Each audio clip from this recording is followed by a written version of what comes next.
Hi, I'm Barbara Parker, and I am excited to meet with you guys again to talk about what we're doing to make a difference.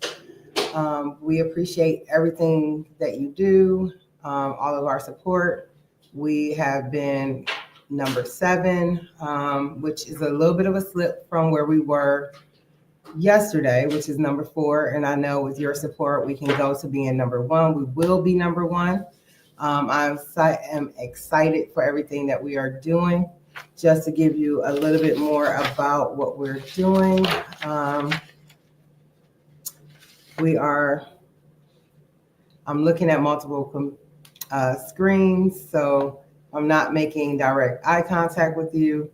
It's not because I don't care. It's because I'm trying to make eye contact with all of you.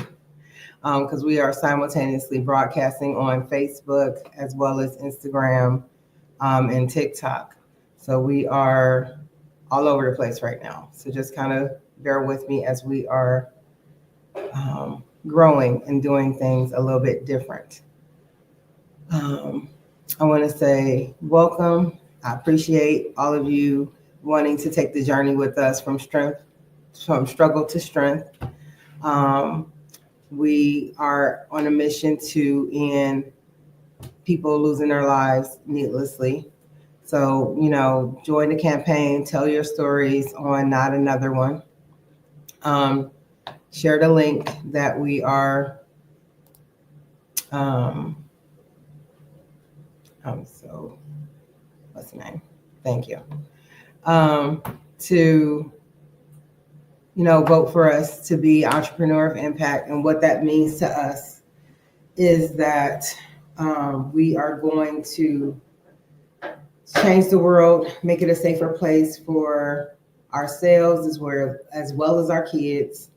Too many times our kids are not using or being taught the right coping skills or how to implement them at a time of need when they're having a conflict with a classmate, a teacher, a parent. A lot of times they let their emotions get out of control. Sometimes the things they say to us cause things to get a little bit out of control as well. So what we want to do is make sure that we're always teaching them when and how to use those skills. Give me one moment here. I will be right back in a second.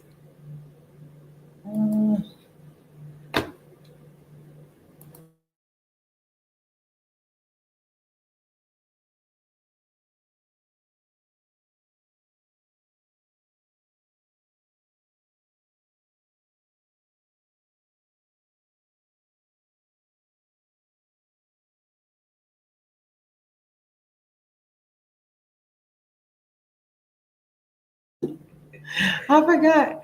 Okay. Thank you for being patient. Again, I am broadcasting on multiple devices. I ain't in control of all of them. So y'all that got that behind the scenes look, enjoy. I'll do better. You won't get that again. Yes, go ahead. And what inspired you to start your mental health agency? What inspired me to start my mental health agency was that I worked for a lot of agencies that were more concerned with seeing clients for money than seeing them transform their lives. And since there was this huge gap in services, I wanted to fill it. I wasn't seeing some of the other clinicians have their clients make as much progress as some of my clients were making.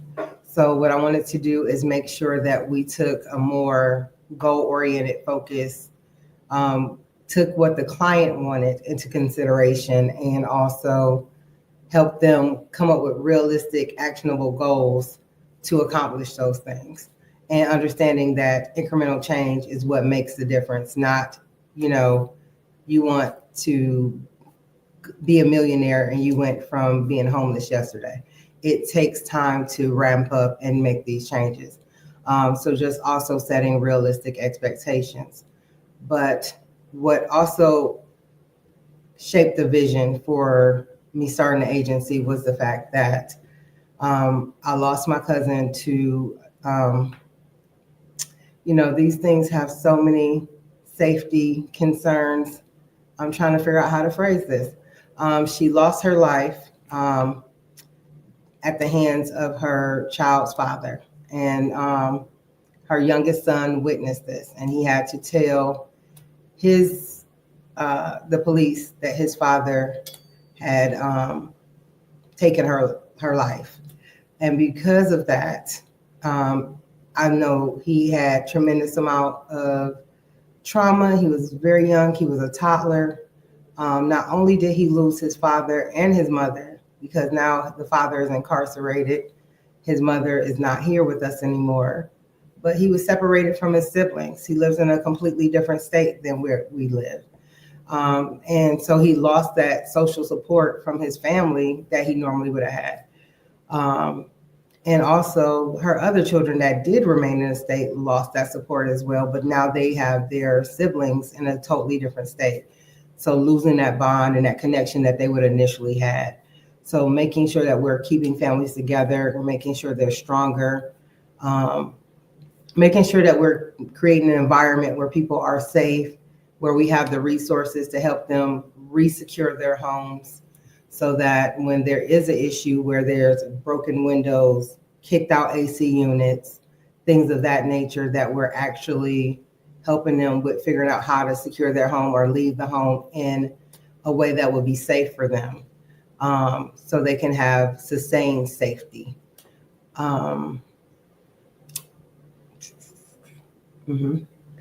do you define success in your field? I define success by every person that actually makes progress and reaches their goal.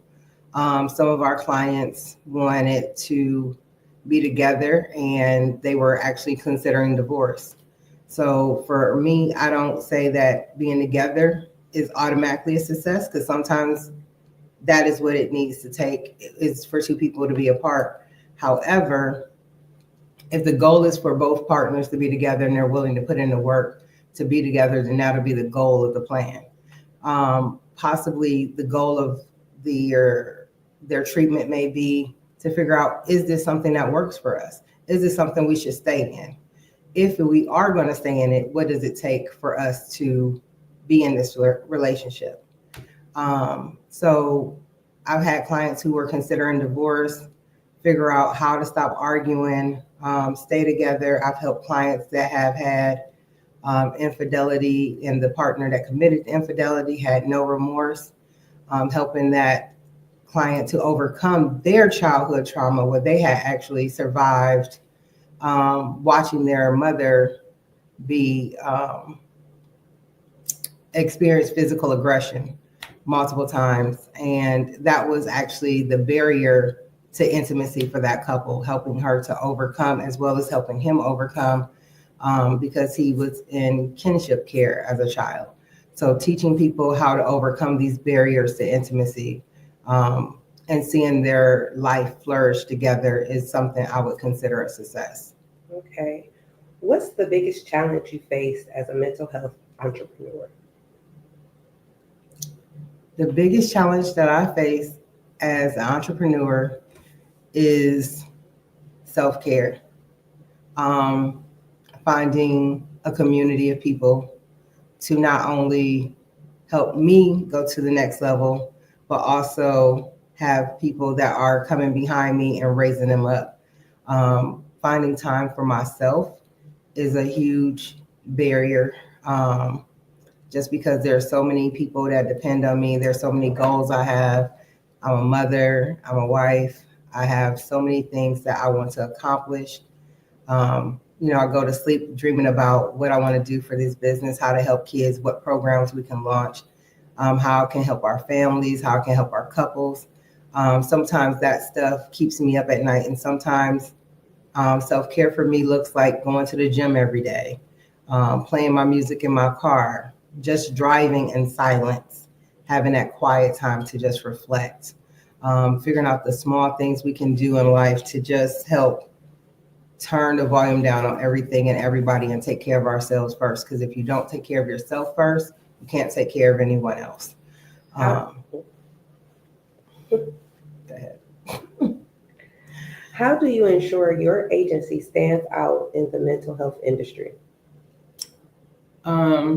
The way we stand out in the mental health agency is that our clients refer people to us because they see results, they see changes in their life, they see the different things they need to do and learn to make a impact in their community, and seeing that some of the things that negatively impacted them and their mental health, they're able to actually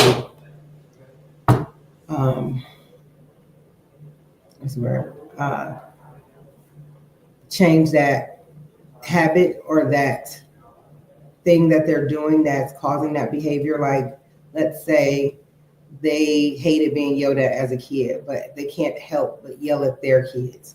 So they're being verbally aggressive to their kids, and they're not understanding why their kids are cussing and yelling at them as well. So helping them break that cycle of being verbally aggressive, because not only are the kids being verbally aggressive with them at home, but they're also being verbally aggressive at school with other adults, and having it be so much harder for them to engage in programming that would help them launch and go to that next level. What strategies do you use to reach underserved communities? The strategies that I use to reach underserved communities is that I always am searching for clinicians that are part of the underserved community. I'm always learning about different segments of culture. So it could be anything from, our sexual minorities, our racial minorities, religious minorities. I'm learning about customs, rules, different things that build connection or break connection. I'm constantly staying in a state of learning about what it takes to be in each one of these different cultures so that we can be multiculturally competent no matter what we're doing. Great. How do you balance with, how do you measure the impact of your agency on the community?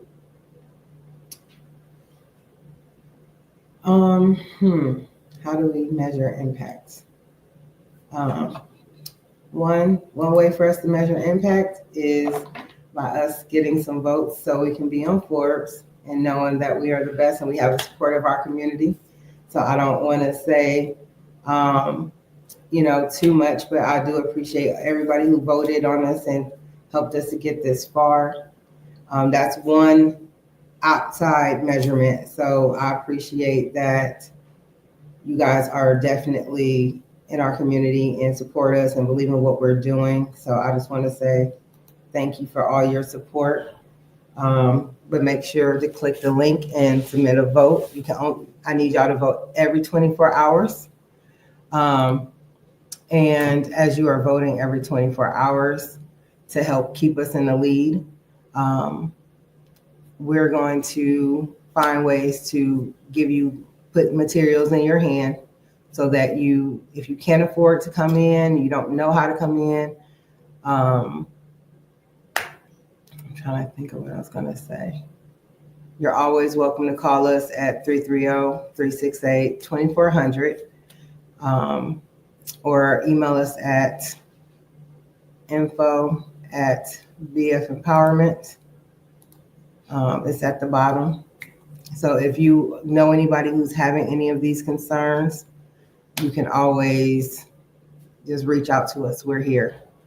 If we don't get back to you the same day, we'll reach out to you the next day or the next business day. So just remember, we're always here.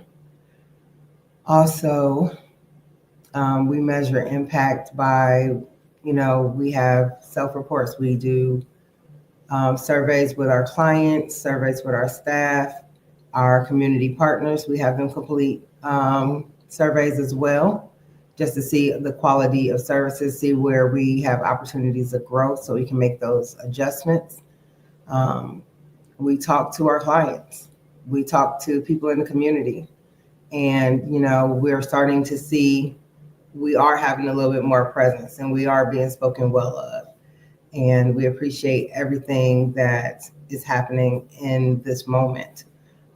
Being nominated to be in Forbes is a huge honor. And we appreciate that y'all believe in us and that you are helping to make us number one. We appreciate all your efforts to vote and be present and take us to that next level so that we can be recognized nationally and not just locally. Thank you.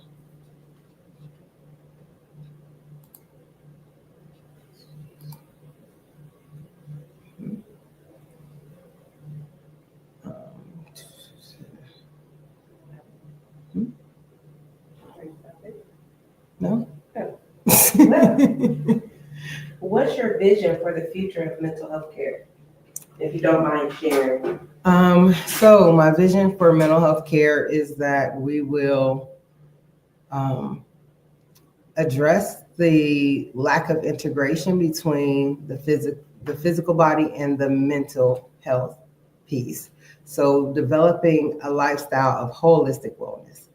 I can't tell you how many times I've walked around and I heard people say, oh, I'm going to lose 10 pounds because it's the new year. Oh, I'm going to lose this, or I'm going to tone up. I'm going to do this and that. It's all very physical health based, but no one was really concerned about addressing their mental health.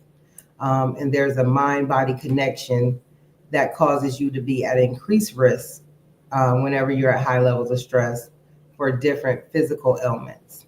Also, it prevents your body from healing as quickly. Having the wrong kinds of food in your body prevents you from healing or have increased inflammation because of the stress. So some of the things that people are experiencing are very mental health related and they don't even realize it. So making sure that we're able to make that transition and integrate them both in our wellness center that we'll be hopefully launching by the beginning of next year. We will be hopefully changing the way that people look at mental health as not just a secondary option because they're very worried about what other people are seeing, but people can still see sometimes that your mental health is not what it needs to be. And everybody has life. Everything happens to everybody.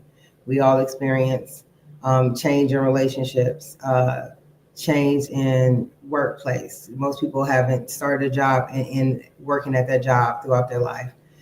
Changing where they live, changing life partners, changing all kinds of things. Sometimes dealing with not being able to get something, like struggling with fertility issues, coping with those things, maybe not finishing college because the life event happened.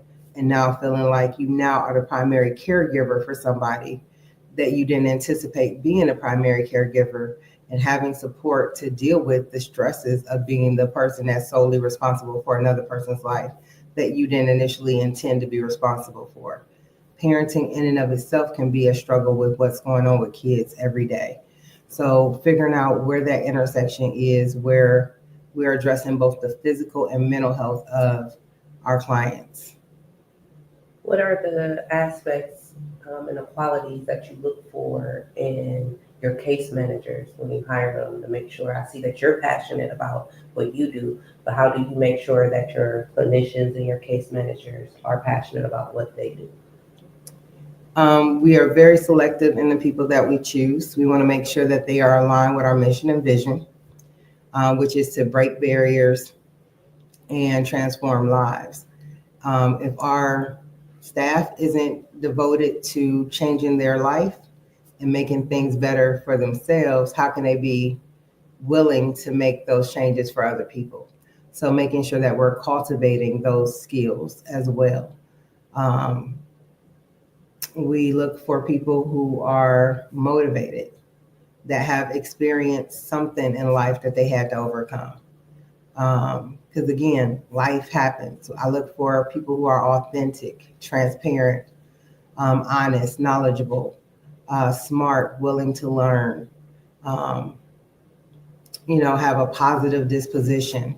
We're looking for people who are encouragers. Sometimes you don't know that you're this amazing person with this amazing gift because you use it every day. You wake up every day with yourself not realizing how awesome and phenomenal you are. I was talking to a young lady yesterday who works for Children's Services, and her ability to connect information in one conversation, her insight was so powerful that I was like, I want you to join my team. I want you to go to school. I want you to call your job that you have now if you don't come on with us, and let them know. I'm sure they have, based on where she was working, I'm sure they have a college assistance program. So you should be able to get some tuition assistance or something like that. They're a government agency. So helping her figure out that might even be a possibility to go to that next level. But finding people that just operate in their gifts and not know exactly how gifted they are, and just cultivating that into something that could be revolutionary for somebody. Her story was so impactful. I'm trying to get her to come in so we can get you guys to meet her, because she is funny. I can't even discuss how funny she is. We might have a couple of bloopers, so we might have to record it beforehand. Her language is a little colorful, but she's amazing. And she's just so intuitive. So I look for people who are passionate, have overcome something, are very open. They have a powerful story to tell. We are looking for people who are wanting to have a desire to help others. You may not have the confidence that you think you need to have that ability to change a life, but as you do something and you do it over and over and over and over, you build this muscle. It becomes muscle memory to know that this is the thing that I was gifted and called to do. And I find people who are functioning in their gifts, and we figure out how to mold you into doing that thing that you've done all the time, and just put it in a different language, which is clinical language, which is a little bit harder because, we do have to establish medical necessity. So understanding that little piece of how to write up that thing that you don't know how to write up. So that's when I say cultivate. That's that thing that we mold. But raw skills, raw talent, for helping people a desire to make a change in your community, those are the people we're looking for. I hear you're doing something very impactful and different than I hear that's going on in Akron, Ohio. I hear a lot of youth programs have after-school programs. I hear a lot of schools have after-school programs, but they're little to none, until I heard about yours, of a behavioral camp program. So could you talk a little bit more about that? I believe it's called Impact. Yes, our Impact program, shameless plug to vote for me for Entrepreneur of Impact. By the way, we didn't change the name just for that. We already had the program. We've been running it since the summertime, and we appreciate your support. So our Impact program is designed to help kids that have outbursts in school, getting put out of class, getting kicked out of class, having trouble staying on task, having trouble with their peers. Maybe they're getting in fights. Maybe they're getting kicked out of school. Helping them with learning the arts, learning how to leverage their gifting into a business, helping them to know how to de-escalate a situation so that they're not getting kicked out of class. They're not falling out with their teacher. Their mom is not tired of getting phone calls about what their kid did today, to where the mom has blocked the school. I've had clients that have blocked the school because they have had so many calls from the school about their kids' behaviors. Over time, we've gotten parents to build that school and home alliance back, and it made a huge, huge difference. But an exhausted parent is an exhausted parent. An exhausted school is also an exhausted school. So we have to figure out how to rebuild those bridges between the parent, the schools, and help manage the kids' behavior. So figuring out how to come up with behavioral plans, coming up with things that work for your child. I'm trained in a couple of different modalities, which are treatment related protocols. So basically, I know how to treat and help my staff treat kids that have severe behavioral concerns. And so we implement those strategies and help change the kids, to change their mind and change their life, because I believe there won't be another kid that has to deal with this, that kid will grow up and teach those kids, their kids, the skills that we are teaching them today, so that their kids don't have the same concerns about getting kicked out of class, not having that good school-home alliance, helping them to complete their schoolwork, helping them to have good, healthy peers, be able to engage in after-school programming that is not behavior related. Our goal is not that we're going to have these kids forever. Our goal is to get them to the point where if they need support, they can come back, but that they're taking these skills and using them every day to where it's second nature, like breathing, like knowing, hey, if I'm upset, I need to do these three things I learned from Miss Davita. I learned these three things from Miss Michelle. I learned these three things from Mr. Johnny. I learned so much in this program that I don't even need to think about it, because it's ingrained in me, because I learned it over and over and over until it became a part of me. It's the air I breathe. So that's the thing that we do at Impact, is we help kids change their mind about how they're going to move forward. So if you know of any kids that would be a good fit for our program, give us a call at 330-368-2400. Again, our number is 330-368-2400. We are still enrolling. We still have kids that we're enrolling. We have a site on the west side of Akron and a site in South Euclid. Give us a call so we can get them enrolled.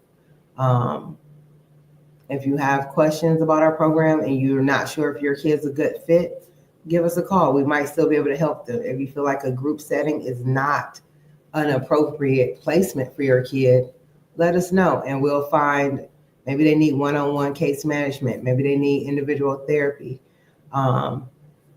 Sometimes being in a group setting, they learn social skills. They learn from the other kids that they're watching that, oh, okay, I can't do that, because that's how that look when I do it. That don't make me feel good, that people looking at me like I'm crazy. And nobody's crazy. We just have some strange habits at times. But coming up with ways to help them see themselves from an external, so that they can then change their mind about how they want to behave. We've gotten many, many reports from our clients and as well as our parents that they have seen a marked change in their kid based on them being in our program. How does it benefit the parents besides with their behavior? I hear that you do some really great things to make sure that their children are transported safely, that they have not only a snack after school, they have meals. So tell us a little bit about that and the hours of the camp. So that was a huge mouthful. Mm-hmm. And she's amazing. And because I love her so much, and I think we want to get her to say all those lovely things that's in her head that she's trying to make me say, because she want to be a puppeteer, we are going to have her do it So I'm gonna switch seats and we're gonna put her in the hot seat for a little bit. So And, give me a second. Here, you gotta hit the BRB. You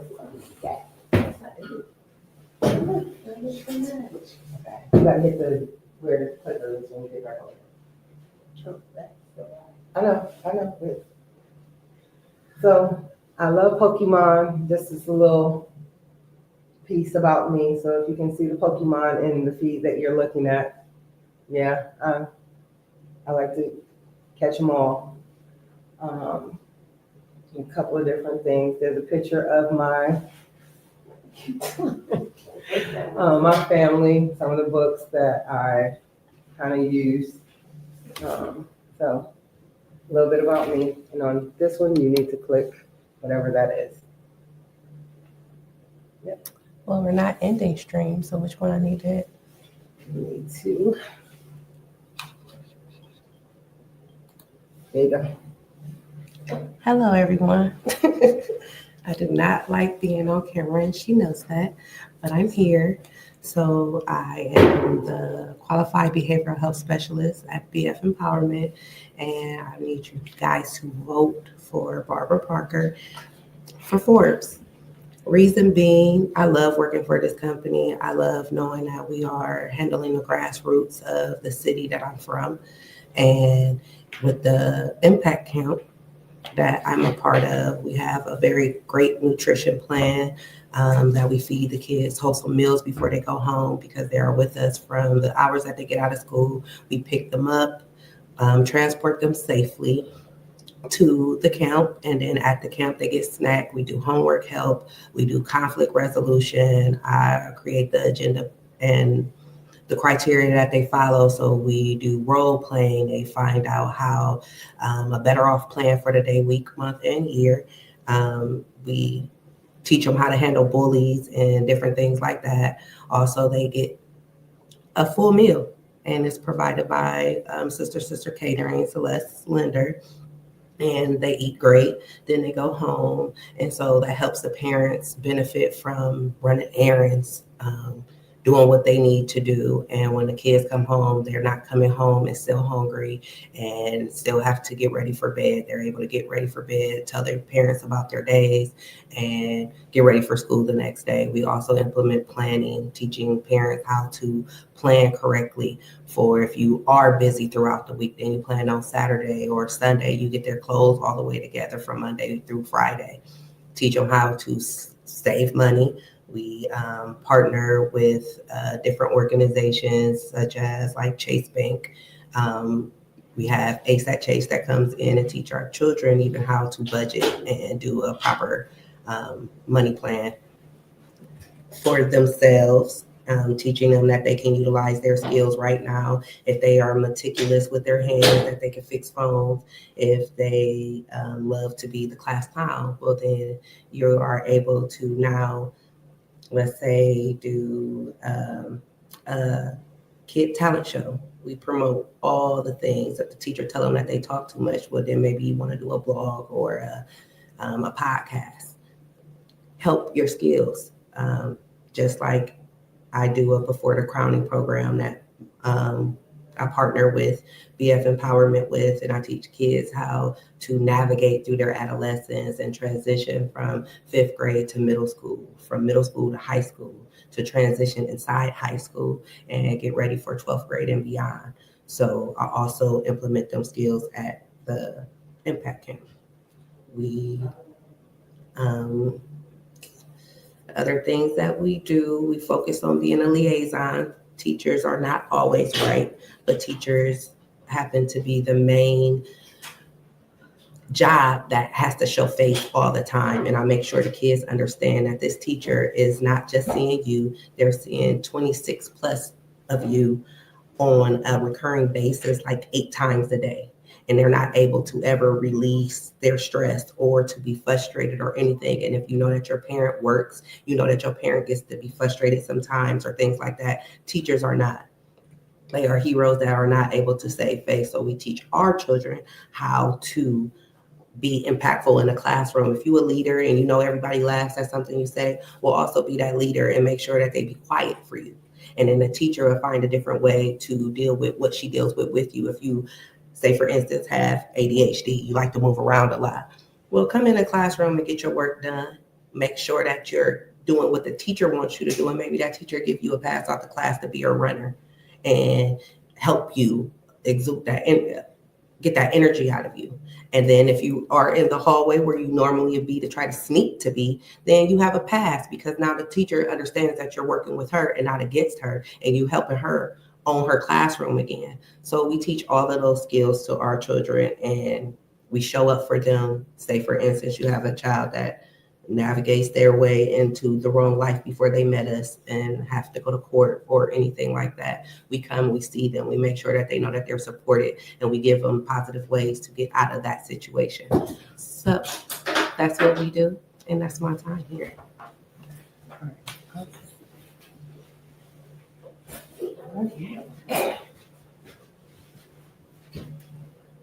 Okay. Still learning, guys. Bear with me. All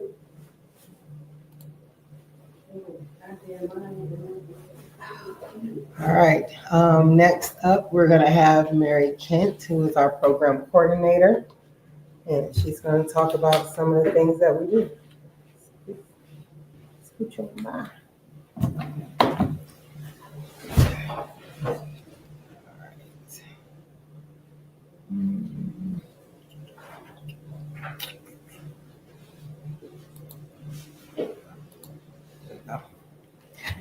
Hi, good afternoon, everyone. It is so nice that you guys could come and spend time with us and learn about our agency and all the wonderful, amazing things that we do.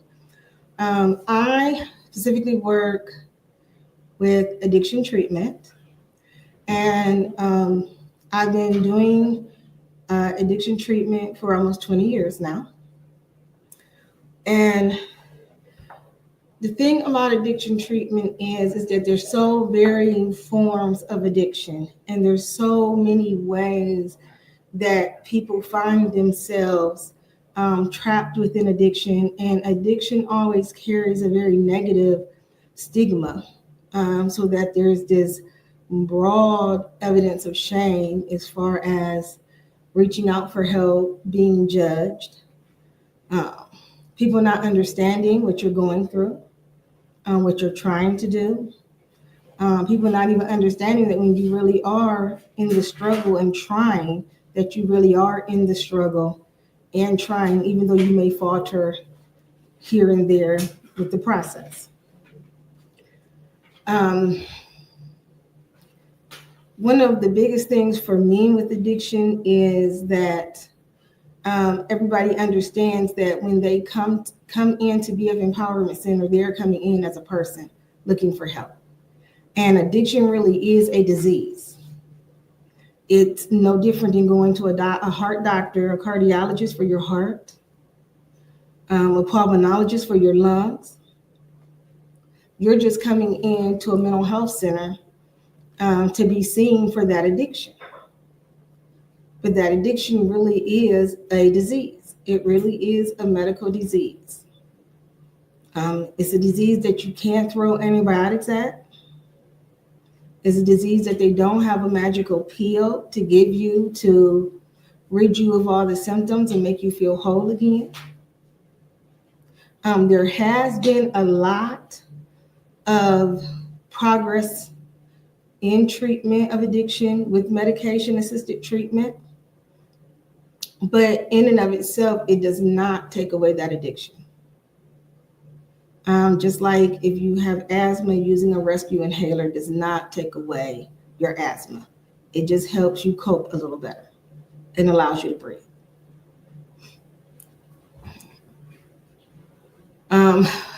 The process for addiction treatment is very similar to the process for any other mental health disorder. You would come in, you would get evaluated, you would get a personalized treatment plan. And when you come in through our doors, we're meeting you where you are at. We believe in doing person-centered therapy. Whether you're doing general mental health services or addiction treatment, we are focused on you as the person that is coming in to get help, and help for everyone is going to be different.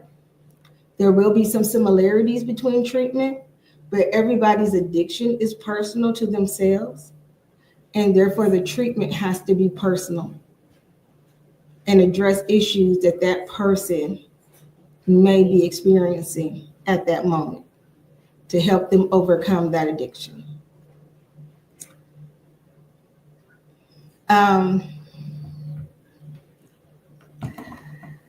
Yesterday, I talked a little bit about the different types of addictions.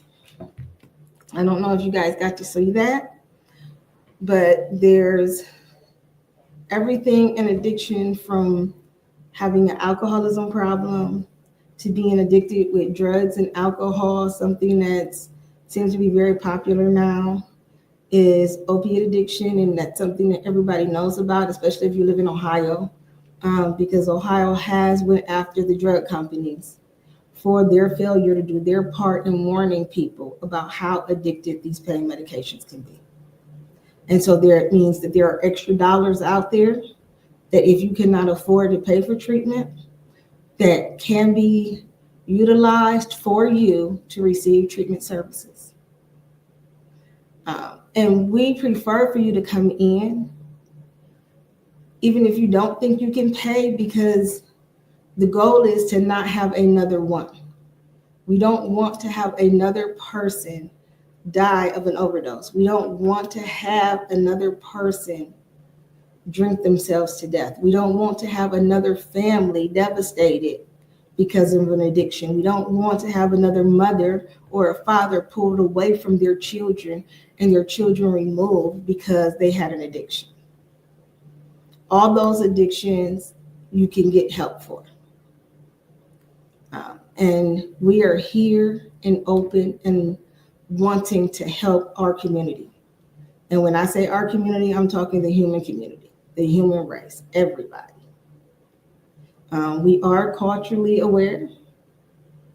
And I'm willing to say, if you have something culturally going on that I don't understand, I'm gonna be honest enough to tell you, I'm not very versed in that, because I'd rather help you and be honest than to hurt you and not be honest and turn you off from getting help and services because I just didn't know.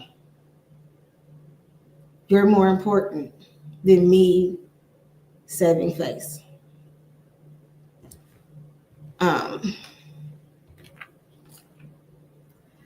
Also, addiction usually plays a part when people have legal issues, whether it's driving intoxicated. A lot of times it may play a part in domestic violence. It may play a part in just a person's quality of life because you've been drinking or getting high for so many years and it's torn apart your body. And now your quality of life has changed.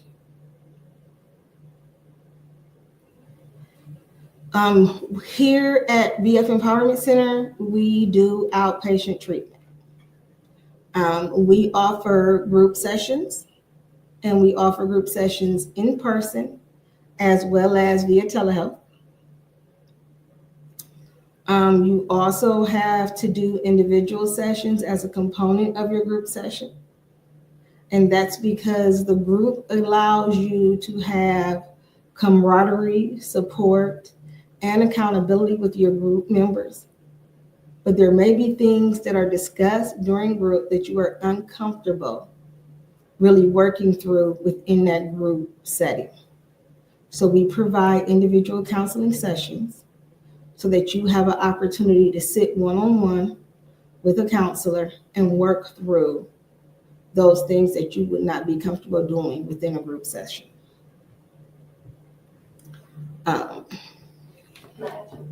Yes, you may ask a question. What made you want to be SUD? I laugh at that because what got me in this field was somebody caring enough about me and noticing that, and it was actually a college professor, noticing that I was working hard to obtain a degree and work in a field, which at the time was not this field, but work in a field. And I had certain behaviors that was going to impede all the work I was doing. And they cared enough to pull me aside and say, I see what you're trying to do. And I see you have some character flaws. And I don't want you to get through the education part and then your character flaws keep you from going and becoming the person that you could be. And because someone cared enough about me to be that honest, not be worried about how it would impact me, and to try to guide me, I want to be able to do that for other people. And what is one of the main ways you go about it to where they feel comfortable with you, to where if I struggle with smoking or someone struggle with drinking or someone just struggle with sexual addiction, what would make you think that they would be comfortable enough? Like, what is the key thing that you can gravitate to that you make them comfortable enough with? Like, you could talk to me. I'm here for you. I'm here for that. Just like with him, your professor, him or she, stating that to you. And that made you want somebody to care enough about you. But sometimes when people are going those types of stigmas in their lives, they don't want nobody to come at them that direct. So what softens your delivery? What softens my delivery is when I'm meeting you, I am meeting you. I don't know anything about you. All I know is the person that is presented in front of me. And all I see is the person that is presented in front of me. And the question in the back of my mind that I'm trying to get an answer to is not why you did it, how long you've been doing it. It's what happened. Because it's just my personal belief that addictions are destructive. And no one starts life wanting to be an addict of anything. Whether it's gambling, whether it's drinking, whether it's drugs, whether it's sex addiction, whether it's a shopping addiction, whether you have an eating disorder or eating addiction, no one wants to start to have an addiction. That behavior was a coping mechanism. And you were coping with whatever happened to you. And what happened to you is important. Not for me to know because I'm nosy, but it's important for you to understand what happened to you so that you can learn to cope with it in a more positive aspect so that you can go beyond that and become the person that you know you want to be, that you've dreamed of being, the person that you might have lost in the midst of your addiction. What addiction takes from you, so in sobriety, you can oftentimes get back. I've seen nurses get licenses back. I've seen doctors get their licenses back. So what you lose to your addiction, you can regain. Okay. With that being said, with all the different agencies out here, and sometimes you will see somebody that you grew up with or you don't have a direct connection with them, what do they need to know about this agency that will allow them to feel like their information is safe with us? The first thing that they would need to know is that we are a licensed mental health agency. And to be a licensed mental health agency means that we have to comply with all federal, state, and city laws. One of the biggest laws there is confidentiality.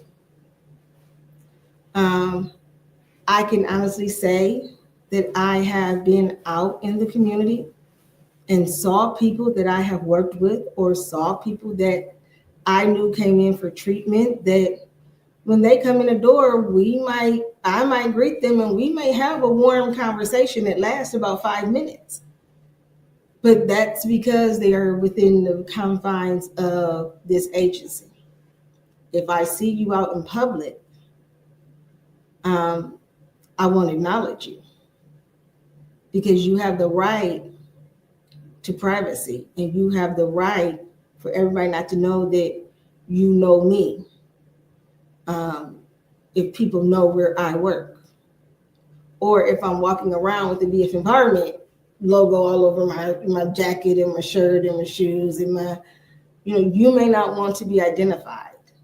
And I completely understand that and respect that. So I've been out in public and I've had people come and talk to me, and we had a quick 2 or 3 minute conversation. I wished them well and kept moving. I've been out in public and seen people and went to complete opposite direction or walked past them like I didn't even know them.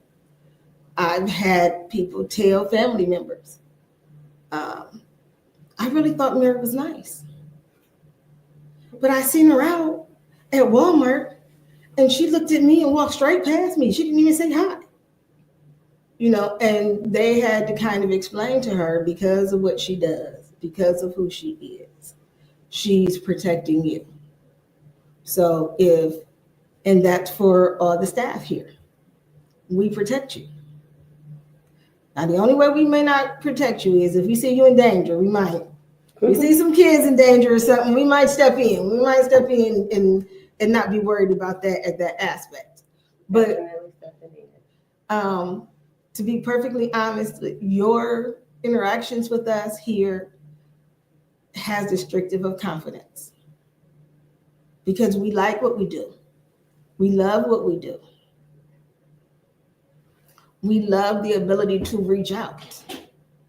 We even put a high priority on working with other agencies within the government, within the city, within the state, so that we're in a position to provide you guys the best quality of care that we're able to provide you. While I'm talking about quality of care, it would be really nice if you guys took a moment and went to Entrepreneur of Impact at entrepreneurofimpact.org/2025/Barbara, that's BARBARA Parker, PARKER, and vote so that we can be the agency with the #1 impact with Forbes. That will help us reach further out into the communities and to work so that we're always able to be here and not just here in this single space, but here wherever people are needing us, because that's our goal. Our goal is to go nationwide. Our goal is to meet and help anyone and everyone that wants that help.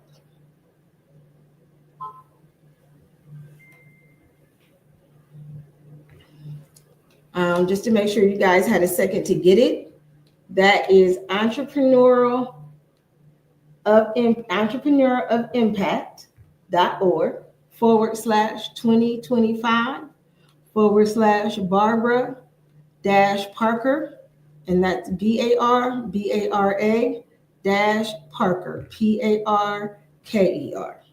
And we are looking forward to you guys to voting so that we can become Forbes #1. Follow us on Facebook, TikTok, Instagram, Queen BL, that's B as in Barbara, L as in Larry, PARKER, Queen BL Parker, and also B as in boy, F as in Frank, Empowerment, BF Empowerment. Follow us. We're on Facebook, TikTok, Instagram, YouTube. Follow us for more of this wealth of information We care about you guys. We appreciate everything you're doing.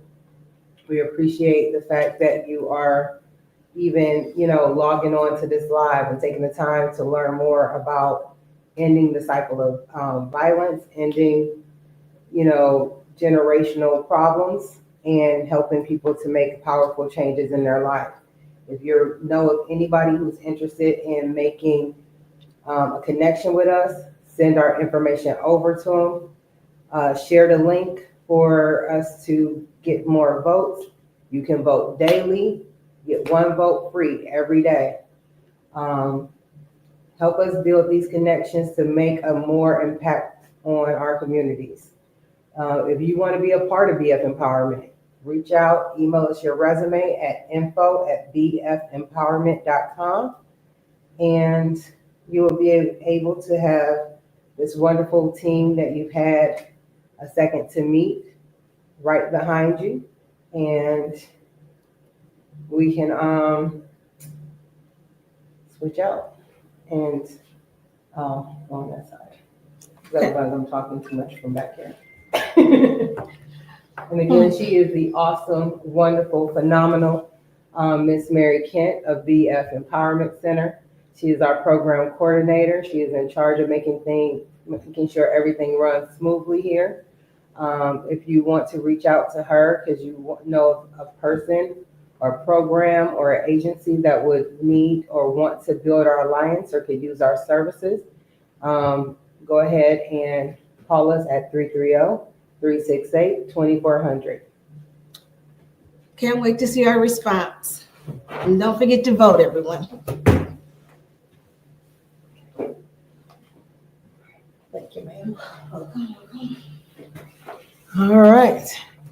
So I appreciate all of your efforts. I appreciate you guys taking the time to vote. And I want you guys to share your stories and tell us about the things that you want to see different for your family. The things that you've made personally a difference between you and the people that came before you. How you're making an impact on making sure there's not another person that experienced the things that you experienced. Hashtag not another one, the number one. Give us a call, follow us. We're on Facebook, Instagram, TikTok. Just keep in mind that we are here to serve. We have your best interest at heart. If you have any questions, concerns, or anything you think would be of service, something, there's some funding that we may not be aware of, give us a call and let us know.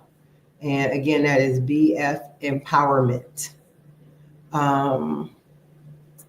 We appreciate you guys. And I want to thank you for all of your time, your effort, and you're amazing. Just continue doing what you do. And if you want to join the team, we are hiring for therapists, case managers. If you know any phenomenal people that fit that description of wanting to make a impactful change, they're great with kids, they're great with adults, great with couples. We make sure that we have a variety of counselors so that they can provide services.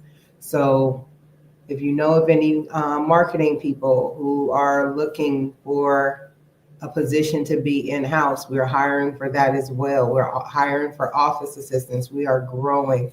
We're making we're growing so fast that we need a lot of different people to help us in this mission. And we just want to thank you again for taking the time to see us and be here. Share your story, share the link. We're asking for votes. We appreciate everything you're doing. Have a wonderful day. And again, you all are awesome. All right. We will be doing another video tomorrow at 12:30. So I look forward to seeing you guys a little bit earlier tomorrow.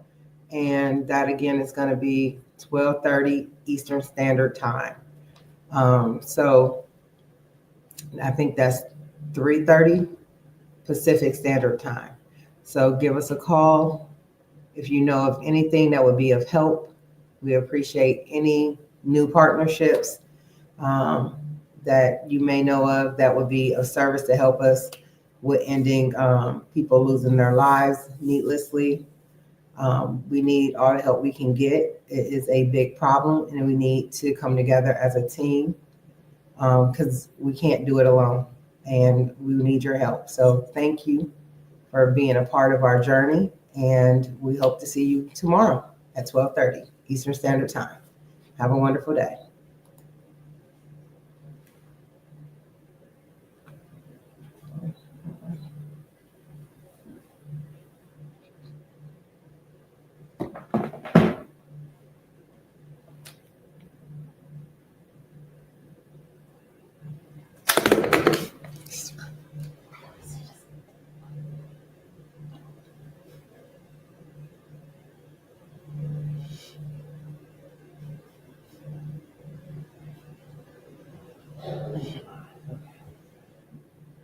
I Sure. just stopped the video over there. Okay. Yeah, that's the one I hit the last. I hit the off. Like, dang it, I don't want to hit the button. Oh, we should have